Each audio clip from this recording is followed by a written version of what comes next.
The air outside was colder than I expected. I should have known, the way the morning light hadn't quite stretched across the sky yet. It was that in-between time, too early for anyone to be awake, but too late for the night's peace. I was never one to come by this early, but I had a feeling. Maybe it was the quiet that felt too loud. The stillness of the morning felt too much like a waiting room. His car sat parked in the driveway, the headlights dimmed as if someone had just left it there. I didn't think much of it at first. It was the kind of thing Michael did, no rush to get inside, no rush for the day to start. But something about the way the car was parked, angled just slightly off, something about the silence of it all made my chest tighten. I stepped up to the door. My fingers lingered on the cool metal of the handle. The house was still, too still. There should have been some sound, maybe the hum of the fridge, the quiet shuffle of slippers, the gentle murmur of morning radio. Instead, I heard nothing but the weight of the air pressing in on me. I pushed the door open slowly, just enough to let myself inside, but not enough to break the silence too much. There was a strange quiet in the house. The kind that made you want to tiptoe, as if everything was waiting for something to happen. The floor creaked underfoot, reminding me of how long I'd been walking this familiar path. I called his name, a soft murmur, but there was no reply. The house was cold, and the lights hadn't yet come on. I shuffled further in, my footsteps too loud in the stillness. And then, faintly, I heard it, a muffled voice, a whisper really, but clear enough that it stopped me cold. "I'm so tight." The voice was deep, familiar. It was Michael, and it wasn't mine. I froze where I stood, my breath caught in my throat. The air around me seemed to shift, turning thicker, heavier. I held onto the doorframe for a moment, trying to steady myself. My heart was thudding, too loud, and I realized I had been holding my breath. I shouldn't have been hearing this. It didn't make sense. I didn't know if I wanted to hear the rest. I told myself to leave, to walk away, to pretend this was just an accident. But my feet stayed planted, as if something invisible had rooted me there. I could hear the sound of a door closing, soft but deliberate, like someone trying to leave quietly, like someone trying to disappear. I stepped further into the hallway, the low hum of voices growing louder. Another word, a laugh. It was too much. I shouldn't have been there. But I couldn't turn back now. I turned the corner slowly, just enough to peek into the living room. Michael was sitting on the couch, his face buried in his hands, as if the weight of something was too much to hold. There was someone else, standing at the window, her back to me, looking out at the driveway. A woman, tall, dark hair cascading down her back like she had just walked into the room. She didn't turn when she heard me. She didn't look at me. I stood there, heart in my throat, trying to make sense of the scene before me. Michael looked up, startled, but there was no immediate recognition in his eyes. No apology, no nothing. Just a vacant stare, like he wasn't sure how to explain the silence between us. His lips parted, but he didn't speak. Not right away. I couldn't move, I couldn't breathe. The woman didn't turn around. Her presence hung in the air like a question neither of us could ask. I wanted to run, but I couldn't. I just stood there, unable to escape what was happening. She walked past me, her steps too smooth, too calm, like she knew exactly where she was going. She didn't look at me, didn't acknowledge me at all. She was the kind of woman who seemed to fill a room without speaking, a quiet certainty in every movement. Her scent lingered, faint but unmistakable. It was the same perfume I'd smelled on Michael before. How many times had he wrapped me in his arms after wearing that scent? I didn't know if I could breathe anymore. She stepped out the back door without a word, the door closing behind her with a soft click. I could still hear the echo of her footsteps, the sound of a life slipping quietly away from me. I didn't know what to say. I didn't know if I even wanted to hear it, but I couldn't ignore it either. Not anymore. The silence between Michael and me now felt like a chasm, a thing we couldn't cross. I turned to him, my eyes searching his face for something, anything that would make sense of it all. His hands were shaking as he wiped his face, trying to hide the confusion, the guilt, the sadness. It was all there, all so plainly written on his face, like he was trying to say something he couldn't. "I didn't mean for you to find out this way," he said, his voice breaking as he looked at me. His words didn't comfort me. They felt too late, too hollow. I didn't know how to respond. His eyes never quite met mine, but I could see the way his lips trembled. I should have asked the questions, should have demanded answers. But something held me back. I felt the weight of years between us, all the things unsaid, all the small moments that built up to this one. Why didn't you tell me? My voice barely rose above a whisper, but it felt like the loudest thing in the room. Michael's gaze faltered. His shoulders slumped, and for a moment he looked like the man I thought I knew, the man who promised to share everything with me. But now I wasn't so sure. His silence said more than any apology could. The truth was there, in the air, between us, thick and suffocating. And all I could do was stand there, feeling the cool air from the open door behind me, the house suddenly feeling so much colder. I didn't say anything more. I didn't need to. The distance was too wide now. The room felt quieter now that she was gone, too quiet, and I could already feel the house listening. The door was slightly ajar, just enough to let the cold air slip through. I could feel the chill on my fingertips as I pushed it open, a slow creak echoing in the stillness. The house felt different now, emptier, somehow, despite everything being exactly where it should be. It was as if the walls were holding their breath, waiting for something to happen. I stepped inside, the floor colder than I remembered, like it had been abandoned for too long. My heart was racing in my chest, and the sound of my footsteps seemed too loud in the silence. Each step I took felt deliberate, almost like the house was listening, holding on to every moment as I moved deeper into it. I glanced around. Nothing seemed out of place, nothing except the way the air felt thick, like something unseen was in the space, waiting. The hallway stretched out before me, dimly lit, the shadows curling in the corners like they were trying to hide something. I made my way down the hall, the wooden floor creaking beneath my feet. The faint scent of his cologne still lingered in the air, but there was something else too, a sharpness, a coldness that didn't belong. I could feel the quiet pressing in on me, making it harder to breathe. Everything about this moment felt suspended in time. The kitchen came into view, bathed in the dim light of the early morning, the soft hum of the fridge the only sound. But as I took another step, I heard it, an unmistakable noise. The scrape of a chair against the floor. Slow, deliberate. The sound traveled through the silence, cutting through the stillness like a sharp blade. I stopped, my pulse quickened. Michael, I knew it had to be him, but something felt off. He wasn't speaking, wasn't moving the way I expected. I stood frozen for a moment, listening, trying to make sense of it. His footsteps were absent, the usual rhythm of our mornings lost. I took a deep breath, my hands cold against the sides of my body. I couldn't stay in the hallway forever. The noise stopped, and the silence returned, heavier than before. Every sound in the house now seemed exaggerated, too clear, like the walls were listening with me. I moved forward, each step measured and slow, unsure of what I would find. The kitchen door was open just enough to peek inside, and as I did, I saw him, Michael, standing by the counter. His back was to me, his broad shoulders hunched slightly, as though he was lost in thought, unaware of my presence. I swallowed hard, the air thick in my throat. His stillness was unnerving. I wasn't sure what I had expected, but it wasn't this silence. His face, his usual warmth, was gone. His body was rigid, like a stranger in the kitchen, distant and unreachable. And he still didn't notice me. I stepped closer, the floor creaking underfoot. He didn't flinch. His posture hadn't changed, like he hadn't even heard me. My eyes flicked to the side, searching the room, trying to make sense of what was wrong.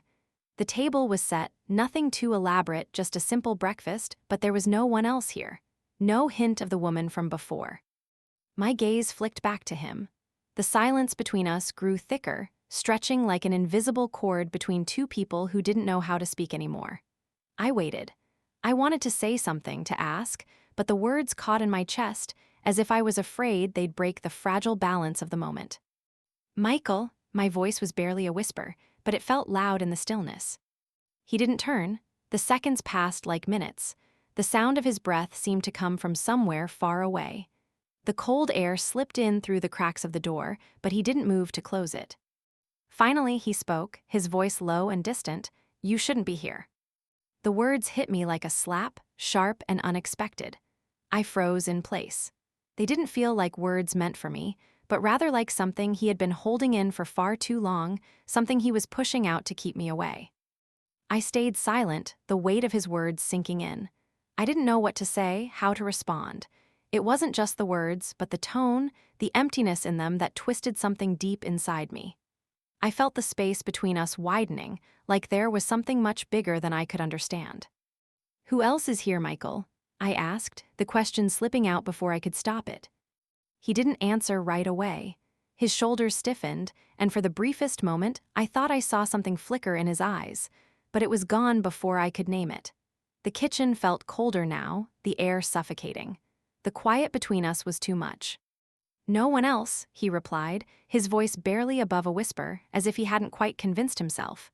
"Just me." I didn't believe him. The air in the room was thick with the weight of unspoken things I wasn't ready to face yet, but that were already unfolding before me. I took a step forward, unsure of what to do, unsure of how to bridge the distance between us. But before I could reach him, he turned. Just slightly, enough to let me see his face, his eyes dark with something I couldn't quite place. He was trying to keep his distance, trying to protect himself from whatever had already happened. But I needed answers. I couldn't leave like this, not with the questions still hanging between us, like a storm cloud waiting to break. The sound of my breath felt too loud, the air too cold, as if the house itself had stopped breathing. "What's going on, Michael?" My voice shook this time, soft and fragile. He didn't answer immediately. Instead, he looked away, out the window, into the growing light of the morning. And in that moment, I realized it wasn't just about the woman. It wasn't just about the silence between us. There was something else, something deeper that he wasn't ready to say. Something that had been building for far too long. The weight of his gaze was enough to stop me in my tracks. The room felt smaller now, the walls closing in, but all I could hear was the silence between us. It wasn't the kind of silence you could fill with words. It was the kind that stretched, that lingered, that only grew more distant with time. And for the first time, I wasn't sure if I wanted to know the answers anymore. The living room looked the same as it always did. The same faded rug beneath my feet, the soft beige couch we'd picked out together, the framed photos on the walls that had witnessed all our moments. Everything was still, as if the world outside had paused. It felt like the house was holding its breath, waiting for something to happen. But it wasn't just the stillness that made me uneasy. It was the quiet, the kind that pressed in, like the room was holding a secret just behind its walls. I looked around, but Michael wasn't there. The usual sounds of the morning, his footsteps, the creak of the stairs, were absent. The house felt empty, stripped of its life. I stood for a moment in the doorway, unsure whether to step further in. I didn't want to disturb the silence, but something in me told me to move. I needed to know what was going on. The air was colder here. The light filtering through the windows was pale, the kind of light that made everything feel washed out, as though the world outside had lost its color. I took a hesitant step forward, my eyes scanning the space, looking for some sign of life. But it wasn't until I heard it that my body froze in place. A voice. Soft, unmistakable, but not mine, not Michael's. It was a woman's voice, gentle but with an edge to it that made my chest tighten. I couldn't place it at first, but there was something so familiar in the cadence, the way it lingered in the air like an echo. It wasn't a voice that should have been here, not in this house, not in this moment. I turned slowly, my heart pounding as I tried to track where it was coming from. And then I saw her. Standing in the doorway of the study, framed by the dim light that spilled from the room, was a woman. Tall, with long dark hair that cascaded down her back like a shadow, her figure slender yet imposing. Her presence filled the space in a way I hadn't expected. It was like she was part of the house, like she had always been there, lurking in the corners, hidden from view. But now, she was here, in full sight. Her gaze met mine, and it was cold. Too cold. It wasn't just the way she looked at me, it was the way she didn't look away, didn't flinch. There was something haunting in her eyes, something that felt like a warning, like she knew me in a way that made my skin crawl. But I didn't know her. I couldn't. I couldn't move, I couldn't breathe.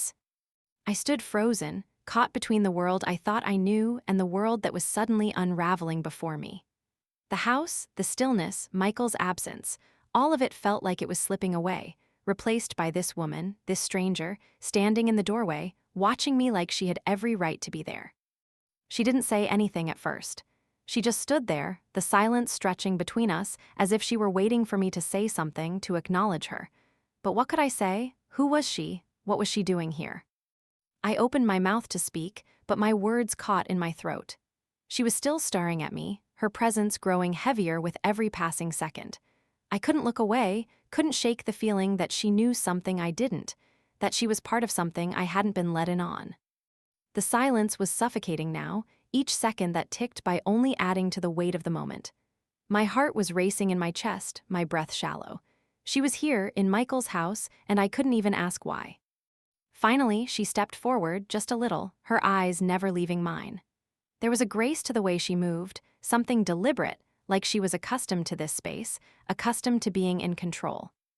"I'm sorry, I didn't mean to startle you," she said, her voice soft, almost too soft. "I thought you were still outside." I didn't know what to say. Her words didn't make sense, but they didn't need to. She wasn't here by accident. She wasn't here just to apologize. She was here for something else, something I couldn't yet understand. "Who are you?" The question slipped out before I could stop it. My voice trembled, barely above a whisper, but she heard it. I could see it in the way her lips curved slightly, not in amusement, but in recognition. She knew what I was asking, and she knew the answer I wasn't ready to hear. "I'm someone who's been here longer than you think," she replied, her tone even measured. But there was something in the way she said it, something that made the room feel colder. "Someone who's been waiting." I didn't understand. I couldn't. She was standing in Michael's house, her words cutting through the air like ice. Waiting? For what, for me?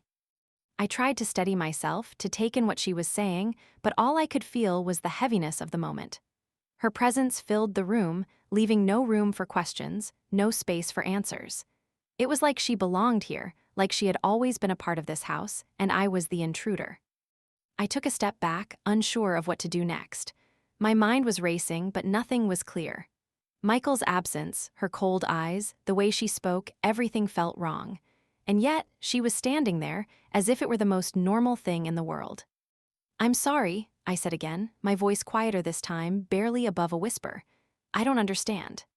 She didn't answer right away. Instead, she tilted her head slightly, her eyes searching mine, as if weighing something she hadn't yet decided. And then, almost imperceptibly, she smiled. But it wasn't a smile that reached her eyes. It was a smile that felt more like a challenge.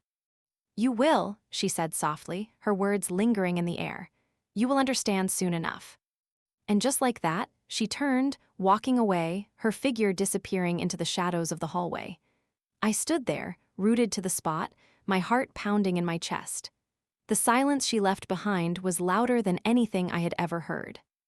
Who was she, and why had she come here? The woman's gaze never wavered. She stood there, silent, still, her eyes holding mine with an intensity that made the room feel smaller, like everything around us was blurring into the background. For a moment, it was just her and me, two strangers caught in a space that didn't feel real. The house, the cold, the morning light, none of it mattered in that instant. It was as if time itself had paused, holding its breath, waiting for something to break the silence. I didn't know what to say, I didn't know what to do. There was nothing to explain, nothing to ease the tightness in my chest. My heart raced, but I stood frozen, staring at her. She didn't flinch. She didn't blink. It was like she could see through me, like she knew the questions that were building up inside, but she wouldn't answer them. She wouldn't give me the satisfaction of an explanation. The space between us felt charged, electric in a way that made it impossible to. Her presence was suffocating, but I couldn't tear my eyes away from hers. I felt like a part of me was slipping away with every second that passed. I didn't understand what was happening, but I knew I couldn't keep standing there like this. I needed answers. But before I could say anything, the silence was broken. Michael stepped into the room. He hadn't said anything, hadn't made a sound, but the moment he appeared, everything changed. His eyes were wide, as though he'd just woken up from a dream. He stood there, frozen in the doorway, staring at the woman with an expression I couldn't quite read: shock, fear, confusion, maybe all of them. I felt the weight of his gaze on me, but he didn't look at me long enough to acknowledge my presence. Instead, his attention was completely on her, his body stiff, his face pale. For a moment, no one moved. No one spoke. The world outside, distant, irrelevant, felt so far away, as if it no longer existed. In that silence, I could hear the soft thrum of my pulse in my ears. I could hear the air moving, just the faintest whisper of breath between us. The woman didn't wait. She didn't say anything to Michael. She didn't offer him a smile or a greeting. She just turned slowly, as if she had all the time in the world, and began to walk past me, her figure gliding by with an unsettling calmness. The sound of her footsteps was the only thing I could hear now. It was as if everything else had disappeared into the background. I didn't move. I didn't even breathe. She reached the door, her hand brushing the handle, and with one last glance over her shoulder, an almost imperceptible moment of recognition, like she was leaving something behind, she stepped out through the back door. The door closed with a soft click behind her, and just like that, she was gone. The silence returned. It wasn't the same as before. It was heavier now, thicker. It felt like the house itself had exhaled, a deep breath released after holding it for far too long. Michael hadn't moved. His eyes were still locked on the door where she had just disappeared. He was still standing there, frozen, his face pale, his mouth slightly open as if he was trying to find the words but couldn't. I couldn't take it anymore. I couldn't stand the silence. I took a step forward, my feet feeling heavy on the floor. "Michael!" My voice broke through the tension, soft but demanding, wanting something from him, anything. Who was she? His body stiffened, but he didn't turn to face me. Instead, his gaze stayed fixed on the empty doorway, like he was waiting for her to come back. The seconds stretched on, unbearable. My chest tightened with each passing moment. Finally, he spoke, but his voice was distant, low, almost broken. He trailed off, his words lost in the air between us. He didn't finish the sentence. He didn't explain. He didn't say her name. The weight of his silence hit me harder than anything he could have said. It was deafening. It was a silence that screamed louder than any confession could. And in that silence, I realized I wasn't going to get an answer. Not now, not from him. He turned then, slowly, as if the effort of moving was too much, and walked toward the kitchen without another word. His back was to me, his posture hunched, his shoulders heavy with whatever weight he was carrying. I stood there, watching him, feeling the distance between us stretch further with every step he took. I wanted to follow him, to ask again, to demand an explanation. But I didn't. Instead, I stayed frozen in the living room, trying to make sense of what had just happened. What was this woman to him? Why had she been here, in our house, in our space? And why hadn't Michael told me about her? My pulse quickened. I could feel it in my fingertips, in the pit of my stomach. There was something he was hiding, something too big for him to ignore, something he couldn't tell me. I took a deep breath, but it didn't help. My chest still felt tight, like I couldn't quite get enough air. Every question that had been building inside me now rushed forward, too fast to stop. And I knew, deep down, that I wasn't going to get any answers from him, not today, not like this. The house felt colder now, the silence louder. I wanted to follow him, to ask more, but the words were stuck in my throat. I didn't know if I was ready to hear the truth, and I didn't know if he was ready to tell it. I turned toward the door, my eyes catching the faintest glimpse of her silhouette as she walked away. She was gone, but I could still feel her presence, like an imprint in the air, lingering long after she had left. What was she to him, and what was he hiding? The questions circled in my mind, unanswered as I stood there, trapped in the silence he had left behind. The air in the kitchen felt thick, like it was holding something back, something that wasn't meant to be let out. Michael stood there, his hands shaking slightly as he tried to form the words. I could see the effort it took, the way his mouth twitched and his eyes darted to the floor, unwilling to meet mine. He had always been good at talking, at smoothing things over, at making everything feel right. But now, the words wouldn't come. I didn't mean for this to happen, Ella, he said, his voice low, rough. You have to understand. I didn't answer. My eyes stayed on him, my body tense, every muscle bracing against whatever was about to come next. He wasn't looking at me. Instead, his eyes kept moving, his hands fidgeting, as if they were searching for something to hold on to, something solid in a world that had suddenly turned unfamiliar. The words felt fragmented, lost between his lips, like he was trying to explain something too complicated, too big to fit into the space between us. I tried to focus on them, but they slipped away before I could grasp them. My gaze drifted from his face, from the tightness around his eyes, to the kitchen counter, to the empty space between us. The house felt smaller now, suffocating in a way that I couldn't quite shake. The walls felt closer, the air heavier, like everything was closing in. I wanted to take a step back, to distance myself from the truth I didn't want to hear, but my feet wouldn't move. I couldn't move.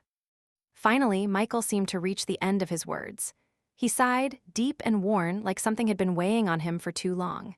He shifted, reaching into his pocket, and I watched, almost in slow motion, as his hand pulled something out. It was an old key. A small, rusted thing, its metal tarnished with age, the kind of key that didn't belong in a place like this. My breath caught in my throat as I saw it because I knew it. I knew this key. It was the one we had talked about years ago, the one we had joked about, the one that had never been spoken of again. The key to the room they never wanted me to see. The room Michael had locked away, hidden, and never discussed.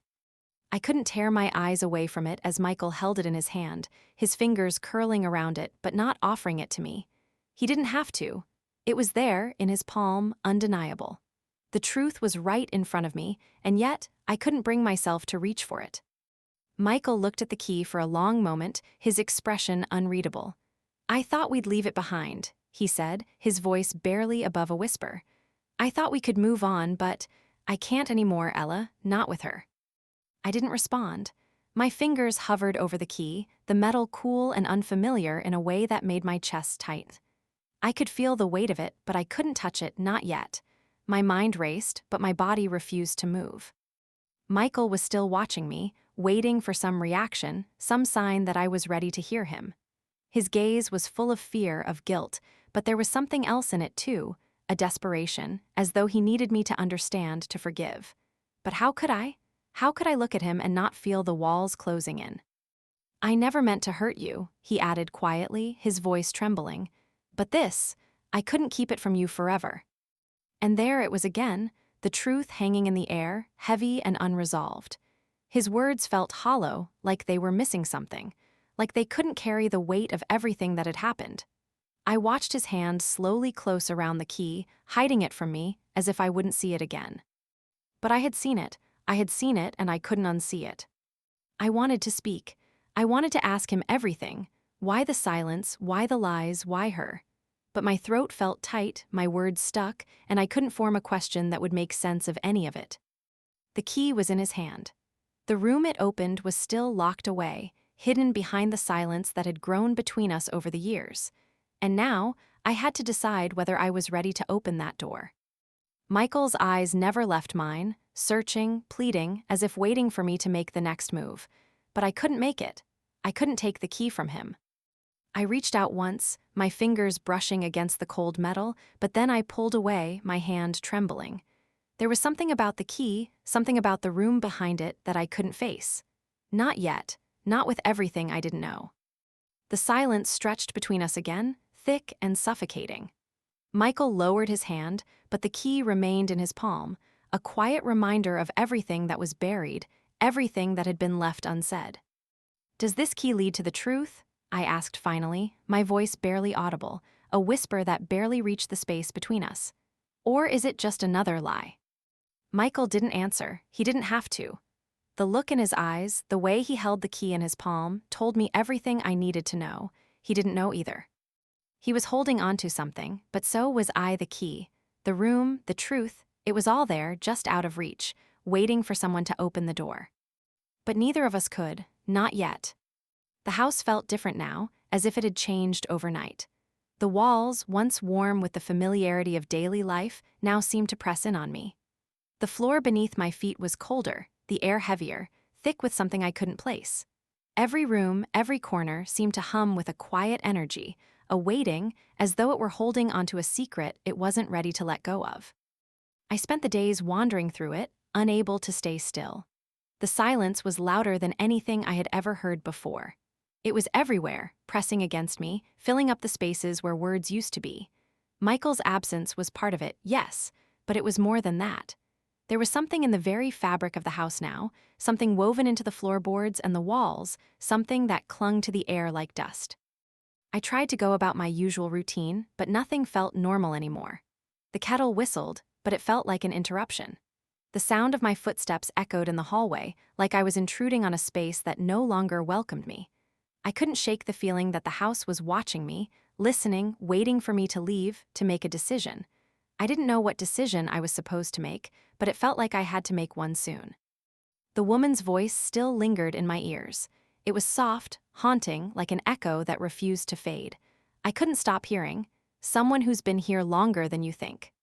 I had tried to ignore it, to push it out of my mind, but the words returned every time the house grew too quiet.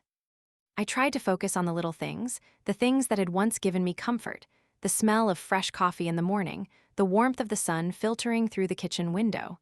But even those things felt distant, like they belonged to someone else. The kitchen, which had once been a place of warmth, now felt empty, cold. I sat at the table, my fingers drumming against the wood, the silence wrapping around me like a heavy blanket. It wasn't just the house, either. It was Michael. His silence had become a presence of its own. He was here, but he was. He hadn't said much since the moment in the kitchen when he handed me the key. He moved through the house like a shadow, quiet and distant. It was as if he, too, was waiting for something to happen. But what? And why wasn't he speaking? Why wasn't he telling me the truth? I hadn't asked him about the key again. Part of me was afraid to. The other part, the part that wanted answers, wasn't sure if I was ready to hear whatever he would say. The truth felt like it was buried too deep beneath layers of silence, too far out of reach. Every time I tried to confront him, to ask him the questions that burned in my chest, the words fell apart before they left my mouth. I found myself sitting by the window more often now, staring out at the quiet street, watching the trees bend in the wind, watching the shadows stretch across the sidewalk. It was a Sunday, the sky overcast, and the air outside was as heavy as the house itself. I wanted to scream to break the silence somehow, but nothing came out. Not a word, not a sound. The quiet pressed harder until I felt like I was suffocating in it. The house was no longer a place of comfort. It felt like a prison, a place where secrets were kept locked behind closed doors, where the truth was buried in the floorboards, waiting to be discovered. But I didn't know if I wanted to uncover it. What if I was wrong? What if the truth was something I couldn't bear? The more time I spent here, the louder the silence grew. I could feel it pressing in on me, the way the house seemed to hold its breath, like it was waiting for me to make a decision, to leave or to stay, to confront Michael or to let things remain the way they were. But I couldn't decide. I couldn't move. And the longer I stayed, the more I wondered, would I ever leave? Would I be able to walk out of here without the weight of the silence following me? Or was I already trapped in it, caught in a house that had become a part of me, a part of the questions I couldn't answer? I sat in the living room, the clock on the wall ticking softly, the only sound in the room. I tried to concentrate on the movement of the hands, on the small, rhythmic sound of the ticking, but it didn't help. The silence was too loud. The more I listened, the more I heard. Every creak in the floor, every breeze that swept through the open window, each one seemed to echo, as if the house itself was trying to tell me something. Something I wasn't ready to hear. I stood up, my legs shaky from sitting too long, and walked to the hallway. I didn't know what I was looking for. I didn't know what I expected to find. But every inch of this house felt like a clue, like it was leading me somewhere. Or maybe it was just leading me in circles, making me chase something I would never catch. The floor creaked beneath my feet as I made my way back to the kitchen. I ran my fingers over the countertop, feeling the cool surface beneath my touch. The smell of coffee lingered in the air, but it wasn't comforting anymore. It was just another reminder of how everything had changed. The silence had taken over, and it wasn't going to let go. I could feel it in every corner, in every shadow. It was louder now, more suffocating. I couldn't escape it. I couldn't escape the house, the questions, or the silence. And as I stood there, unable to move, unable to breathe, I wondered if I ever would. The door stood before me, the same as it always had, but now it was different. The handle felt colder than I remembered, as if it had been waiting just like me. I stood there for what felt like an eternity, the old key burning a hole in my pocket, the weight of it pressing against my skin. I could feel the metal against my fingers, the edges sharp like a warning, like it was meant for this moment, meant to unlock whatever had been buried behind this door for so long. I had never thought to open it before. It had always been a boundary, something Michael had kept locked away, tucked safely out of sight. We had talked about it once, years ago, in passing, with a laugh, with a shrug. It had seemed like a joke then, an old key to an old room that didn't matter. But now it mattered. Now it felt like the key to everything, the key to the truth I had been too afraid to face. I had avoided it for so long. Every time I walked past this door, I turned away, distracted myself, told myself it didn't matter. But it did. It always had. I could feel the tension in the air, the house holding its breath, as if it knew what I was about to do. The key felt heavier now, my hand trembling slightly as I pulled it from my pocket. My fingers shook as I inserted it into the lock, the metal grinding against the mechanism, and I felt something shift in the air. The house seemed to exhale, and for a brief second, I hesitated. I didn't want to open this door. I didn't want to face whatever was behind it, whatever secret Michael had kept hidden, whatever had stayed locked away for so long. But I couldn't stop myself. I couldn't live with the not knowing. I couldn't live with the silence any longer. I turned the key slowly, deliberately, feeling the resistance give way as the lock clicked open. The sound was sharp, final. The door creaked as I pushed it open, the air inside heavier than I had expected, thick with something I couldn't place. The room beyond was dim, the faint light of the hallway spilling in like a thin thread, barely enough to make out the shapes inside. I stepped inside, my breath catching in my throat. The air was colder here, but not in the way the rest of the house had been. This was different. This was a stillness that felt suffocating, like the room itself had been holding its breath, waiting for someone to finally walk through the door.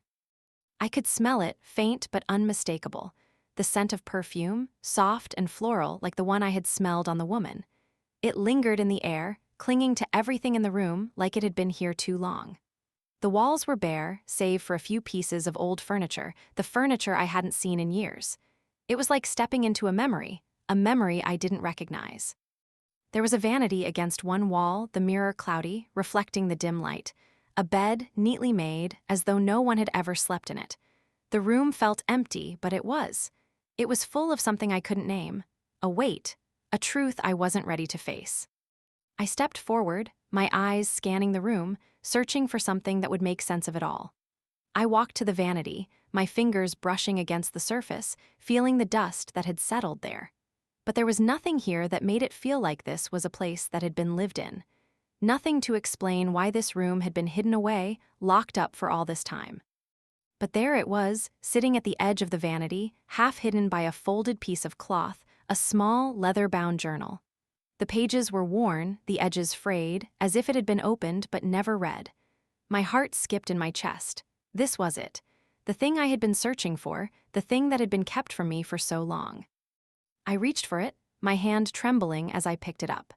The journal felt heavy in my hands, like it was filled with secrets too weighty to be contained in something so small. I opened the first page carefully, my eyes scanning the writing, trying to make sense of the words that were spilling out onto the paper. It wasn't Michael's handwriting. It was a woman's handwriting. The same delicate script I had seen on the card from the woman, the one Michael had hidden in the drawer.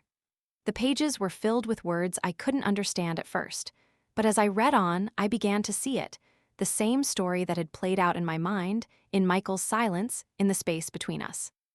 I could feel the blood rush to my head as I read, as the truth began to unravel before me. This woman, whoever she was, had been a part of Michael's life in a way that I hadn't known. She had written about their time together, their secret moments, their plans. There were notes about love, about loss, about things I had never been told. Things Michael had never shared with me. I felt the weight of the journal in my hands, the words written there sinking into my chest, heavy and suffocating. This room, this space that had been kept hidden for so long, was a reminder of everything I had never been told, everything I had never known. My fingers hovered over the pages, unsure of whether to keep reading, unsure of whether I wanted to know more. But I couldn't stop myself. I had to keep reading. I had to know what was behind all of this. But the more I read, the more I realized I wasn't just unlocking a room. I was unlocking something inside myself, a part of me that I had been keeping locked away, a part that had been waiting for this moment, a part that would never be the same again. The door had opened, but it hadn't just opened the room. It had opened a truth I could never close again. The room was as I had expected. Dust settled on the old furniture, a thick layer of time left untouched by the world outside. The air inside was stale, heavy with the weight of years that had passed in silence. A forgotten space, abandoned yet preserved in some kind of suspended animation. The desk sat against the far wall, cluttered with papers, as if someone had left in a hurry. Yellowed pages and old envelopes lay scattered across it, half-torn, forgotten. The ink had faded, the writing barely legible, but none of that mattered. It was the photograph on the desk that caught my eye. It was framed, though the glass was smudged, clouded by years of neglect. The photo itself looked ancient, the edges curled and worn, but there was something about it that felt too fresh, too immediate. A moment frozen in time, yet it had never been shared with me. Not once. I reached for it, my hand trembling slightly as I lifted the frame from the desk. My fingers brushed against the glass, the cold surface sending a shiver up my arm. I glanced at the faces in the photo, one by one, trying to place them, trying to understand what had been hidden from me. There in the center was Michael. His face younger, softer, a hint of a smile playing at the corners of his lips. It was the kind of smile I'd seen before, the one that always seemed to come when he was happy, when he was comfortable. But beside him, standing so close it was almost too intimate, was the woman. The one I had seen standing in the doorway, the one whose voice still haunted me. Her dark hair, her cold eyes. She looked just as she had in the hallway, except here, in this photo, there was something different. Something that spoke of a history I hadn't known about. But it wasn't just them. There was a third person in the photo, someone I didn't recognize. A man, his face partially obscured by the angle of the shot. He was leaning in just a little too close, his hand resting on the woman's shoulder. I studied the photo, my mind racing to make sense of the unfamiliar face. His expression was serious, almost calculating, and yet there was something strangely familiar about him. It was like I had seen him before, in passing, in the background of a dream. But I couldn't place him. I felt the ground shift beneath me, like the photograph was a doorway to a past I wasn't invited into. A past that had always been kept hidden from me, locked away in a room I was never meant to enter. The woman, Michael, and the stranger, they were all here together, in a moment that had been frozen in time, untouched by anything that had come after. My mind raced. Why hadn't Michael ever told me about this? Why hadn't he shared this photo with me? It was like a ghost from his past, standing between us, something he had never spoken of, something he had kept from me all these years. I turned the frame over, hopping for some clue, some hint of an explanation, but there was nothing. No names, no date, just the blank back of the frame, the silent promise of a secret never told. I set the photo back down, my hands cold, my heart heavier than it had been just moments before. The room, the house, felt even smaller now. The weight of the silence between us felt unbearable, pressing in on me from every direction. It wasn't just that Michael hadn't shared this with me, it was that he had kept it from me, as if this piece of his past was something I wasn't allowed to see, something I wasn't supposed to know. I stepped back from the desk, the air thick around me. The room, once just a forgotten space, now felt like a museum, a place where the past was on display, just out of reach. A place where Michael's secrets were hidden in plain sight, waiting for someone to notice. I had to leave. I had to get out of this room, away from the memories I couldn't understand. But as I turned toward the door, the photo stayed in my mind, its image burned into my thoughts. The faces of the people I had never known, the stranger who stood beside Michael and the woman, their presence lingering like a shadow in the corners of my mind. What did this photo mean? What did it say about Michael, about our life together, about everything he hadn't told me? I couldn't leave it behind. Not yet. The photo, the woman, the man I didn't know, they all led me down a path I wasn't ready to walk. And as I stepped out of the room and closed the door behind me, the weight of the questions stayed with me, pressing against my chest. What was Michael hiding, and why hadn't he ever told me about them? I couldn't remember the last time the house had felt this heavy. The silence between Michael and me stretched out, too thick to cut through, too deep to ignore. Every room felt like it was holding its breath, waiting for something to give. We hadn't spoken in days, not really. Not since the moment I'd found the key, since I'd stepped into the room I wasn't supposed to see. Since everything had shifted and we were both caught in a space where words seemed too dangerous to speak. I'd been walking around the house, looking for answers in places I didn't belong, hopping to find something that would make sense of it all. But it was just more of the same, empty rooms, echoes of memories that no longer felt mine. I couldn't shake the feeling that Michael was slipping further away with every passing minute, that he was becoming someone I didn't recognize.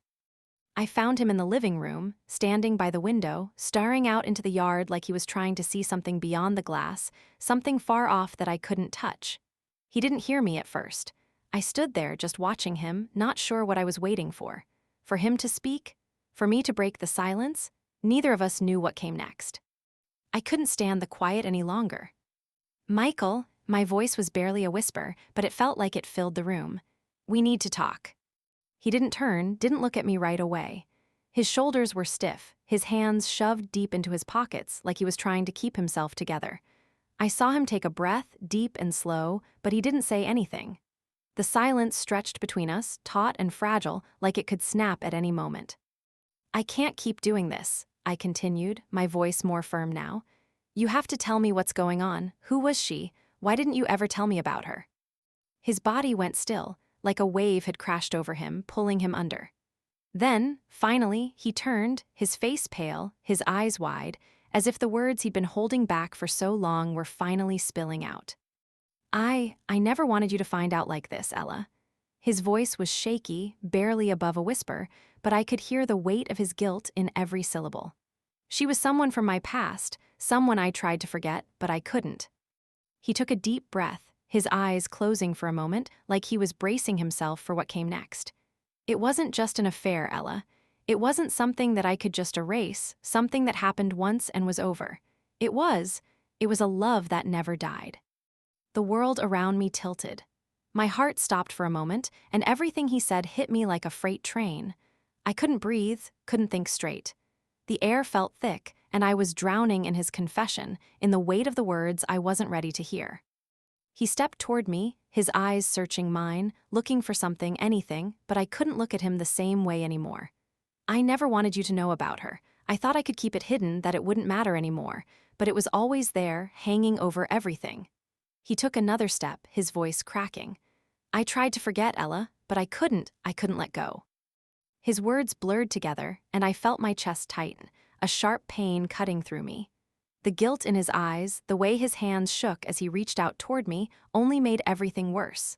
This wasn't the man I had built my life with. This wasn't the person I thought I knew. He was a stranger now, and I couldn't find a way to hold on to him. I never meant to hurt you, Michael continued, his voice filled with regret, but it felt hollow now. I never meant for any of this to happen, but I couldn't change what I felt. My mind raced, my thoughts scattered, and I couldn't make sense of any of it.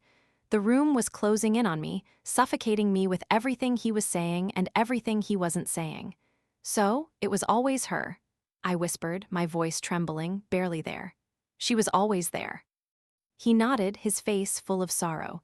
She was a part of my life before you, Ella, and I couldn't erase her. I couldn't move on from her. His eyes dropped to the floor, and the shame was too much to bear. I never wanted to hurt you, but I did. I've always known that. The words shattered me, piece by piece. The trust we had built, the life we had shared, all of it felt like it was slipping through my fingers. I wanted to scream, to cry, to ask him how he could have done this to us, to me.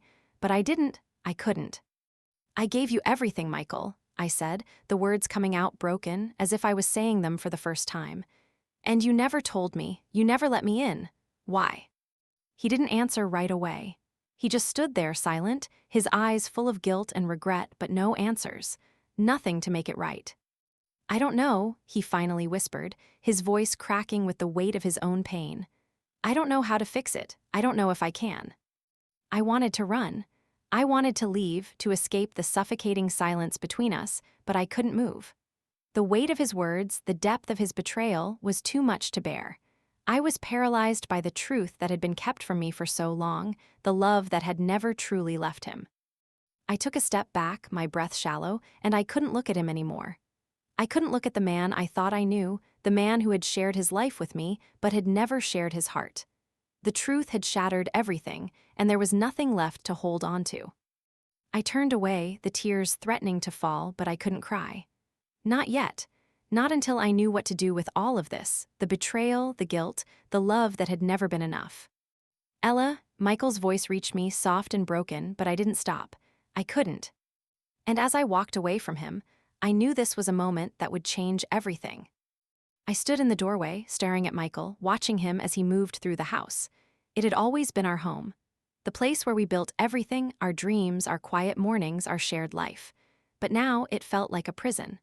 The walls closed in on me, suffocating me with every passing second. The air, once familiar, now felt heavy, thick with all the things we had never said, all the things I had ignored. I could hear him moving, the sound of his footsteps echoing in the silence, but I couldn't bring myself to meet his eyes. I was afraid of what I might see. What if he was the man I thought he was? What if I was just a fool, holding on to something that had already shattered? Ella, his voice broke through the silence, but it felt too distant, too hollow. I had heard that voice too many times, and yet it didn't sound like the man I had once known. I didn't answer. I couldn't. My throat was tight, every word that had once felt easy to say now stuck, heavy, like stones in my chest. I took a step forward, my hands trembling, but my body refused to let me retreat. This wasn't a moment for running anymore. The house felt colder as I walked deeper into the living room, the echoes of our past following me with every step. The memories, the laughter, the quiet evenings together, they all felt like ghosts now, fatting, slipping away from me like sand through my fingers. Michael stood there, hands shaking as he reached for me, his voice soft but desperate. "I didn't mean to hurt you. I never wanted this. You have to understand, I tried to move on from her, but I couldn't. I couldn't forget her, Ella." The words stung, and my chest tightened with every syllable. I had heard it all before, the excuses, the apologies, but I couldn't hear them anymore. I didn't want to hear them. "You tried to move on?" My voice broke as I spoke, the anger that had been building inside me now spilling out, raw and untamed. "You tried to move on, and yet here we are. You've been lying to me for years, Michael. Lying and hiding everything, pretending that I wouldn't notice, pretending that I wouldn't care. But I do care. I care about everything you've hidden from me." Michael's eyes were wide, his face flushed with the weight of his guilt. "Ella, please, you have to understand, I didn't want to hurt you. I was trying to protect you." "Protect me?" I shook my head, the disbelief hitting me like a slap. "You think hiding the truth was protecting me? You think keeping her in the shadows was protecting me?" He reached out for me again, his hands trembling. "I thought I could fix it. I thought I could bury it and it would just go away. But I couldn't forget her. I couldn't forget what we had." Had, the word tasted bitter in my mouth. "You never even told me about her, Michael. You never once shared that part of your life with me. You kept it locked away in a room that I wasn't allowed to enter. And now you want me to believe that this was all just some mistake, some moment of weakness." "I never wanted this to be like this," he whispered, his voice breaking. "I never wanted to hurt you. I love you, Ella. I've always loved you." I took a step back, the words like daggers in my heart. Love? What was love anymore? What had we built together if it was all built on lies? What was left of the bond we shared if it could break so easily? I wanted to believe him. I wanted to believe that the man standing in front of me was the one I had spent all these years loving. But I couldn't. I couldn't see him the same way anymore. The trust we had was gone, shattered like glass under the weight of his confession. "I can't do this anymore," I said, my voice barely above a whisper, but the finality in it was unmistakable. I could see it in his eyes, the realization that what was left between us wasn't enough to hold us together. "I can't keep pretending that everything is fine when it's not. I don't know who you are anymore, Michael. I don't know what we are anymore." He stood there, frozen, as if my words had struck him to his core. He wanted to speak, to explain himself, but there were no more words left. The silence between us was deafening, a silence that felt too loud, too filled with all the things we hadn't said, all the things we couldn't say. "I'm sorry," he whispered, his voice full of pain, but I couldn't hear it anymore. His apology didn't matter. His love didn't matter. All that mattered was the truth that had shattered everything we had built together. I turned, my heart heavy, but I couldn't stay. Not here, not in this house, not with him. The door was still open, and I needed to walk through it. I needed to leave. "Ella, please," his voice cracked, a desperate plea, but I didn't stop. I couldn't, I had to keep walking. I reached the door, my hand on the handle, but before I stepped outside, I turned back one last time. I looked at him, at the man who had been my everything, and I saw the brokenness in his eyes. But it wasn't enough. Not anymore. "I can't fix this," I whispered, the words tasting bitter, but they were true. "And neither can you." And with that, I walked out the door, the sound of it closing behind me louder than anything I had ever heard. It was the sound of the end of us, the end of everything we had been. I didn't know where I was going, but I knew one thing for sure. I couldn't stay in a place that had been shattered beyond repair. Not with him, not with the broken pieces of the love we once shared. And as I walked away, I wondered, can a broken love ever be repaired? Or is it something that simply fades away, like dust in the wind? The rain had been falling for hours, soft and steady, tapping against the windows with a rhythm that seemed too peaceful for what was left of my world. I sat by the window, the cup of tea in my hands warm against the coldness that had settled into my bones.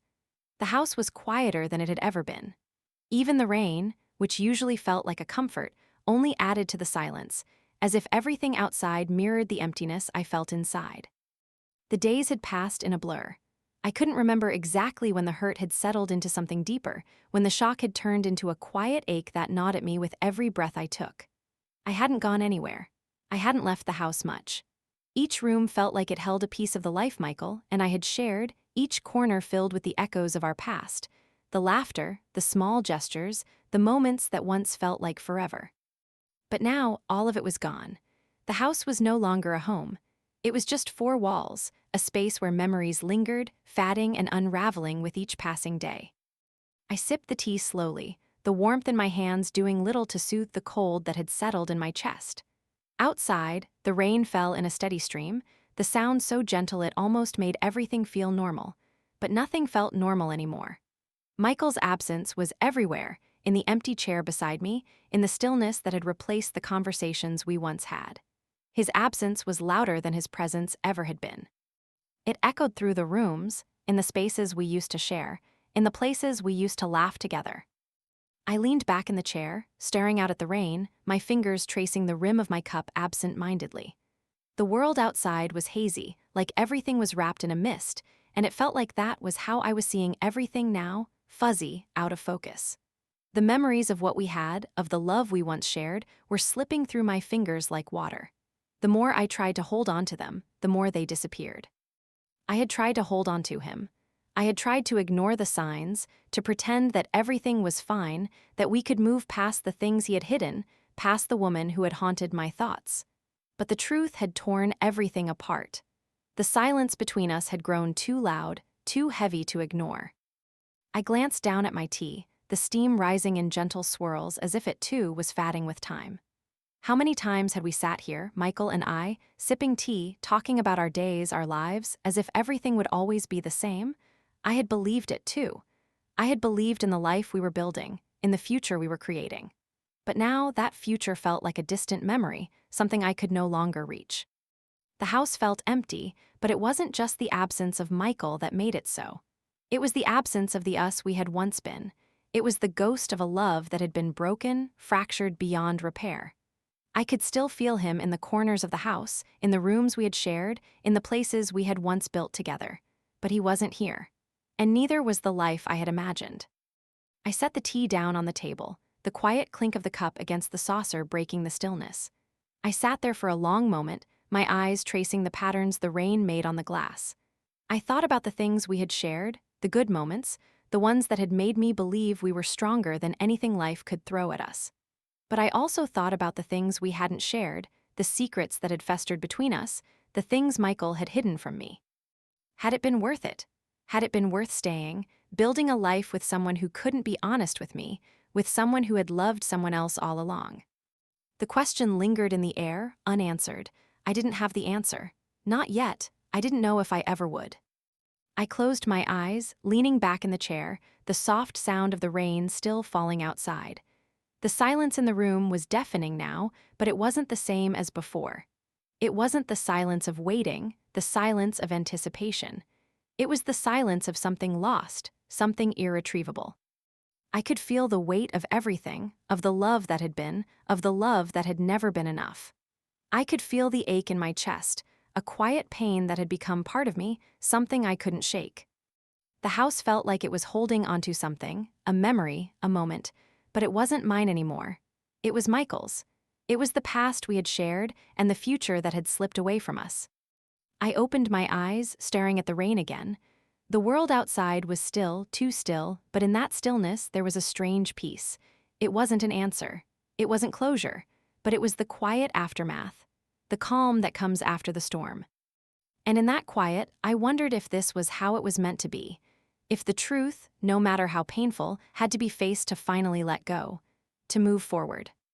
I didn't have the answer yet, but for the first time, I thought maybe it wasn't about finding the answer. Maybe it was about living with the question.